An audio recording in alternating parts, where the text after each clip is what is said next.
Namhlanje somasipala waseMandeni sihlanganyele nomnyango waka-agriculture sizela endaweni yaseWangu kwaWard 8 la siqala khona inyanga yomama sigubha nayo inyanga yomama la umnyango khona uzolekelela omama abalima lapha engadini balethele khona izimbewu bokuthi bakwazi ukuthi baqhubeke nengadi yabo. So inhlangano ke yomama le abayiphilisa ngokuthi batshale zama ukuxosha ikati eziko nokuhambisa izingane esikolweni.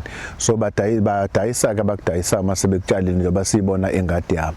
So sizobahlomulisa ke ngeimbewu ukuthi bakwazi ukuthi baqhubeke batshale. Okunye ke sikutusile namhlanje ukuvakashelwa amanye ama department njengo Department of Health obukade ukhona uzofundisa futhi nokuqinisekisa ukuthi kubaleke kangakanani ukudla okunomsoco, kubaleke kangakanani ukuzivocavoca.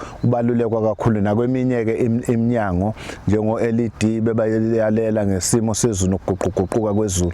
So namhlanje umphakathi wala endaweni yala eWangu ukwazile ukuhlomula kakhulu wakuthola nokululeka. Okunye ke sikujabulile ukuthi akubanga kubona bodwa abalapha eWard, khona abanye abebeqokwe udepartment besuka kwamanye amaward nabo abahlomulile abazothola ukuthi bakwazi ukuthi bayotshala emakhaya nasemawadini la beqhamuka khona ngokuhlonzwa umnyango waagriculture. So lolu hlelo ke uhlelo ozobe liqhubeka lizobe luchungechunge kuyo yonke ngoba siyaqhuqumezela ukuthi abantu abasha abantu ngaba besilisa kubalekile ukuthi benze ingadi, kubalekile ukuthi batshale ukuze badle healthy ukuze impilo yabo iphile baphile isikhathi eside. Kodwa ke namhlanje siqondanisele lusuku ngokuthi sigubhe inyanga yomama, sigubhe ngokuthi asidleni healthy, sigubhe ngokuthi umuzi nomuzi mawube nengadi, one home one garden. No mama bayihlanganisile bezinhlangano bakhona ukuthi batshale, bakhona ukuthi badayise, bakhona ukuthi baphile bayiphilise nemndeni yabo. So siqhuqhumezela kakhulu ke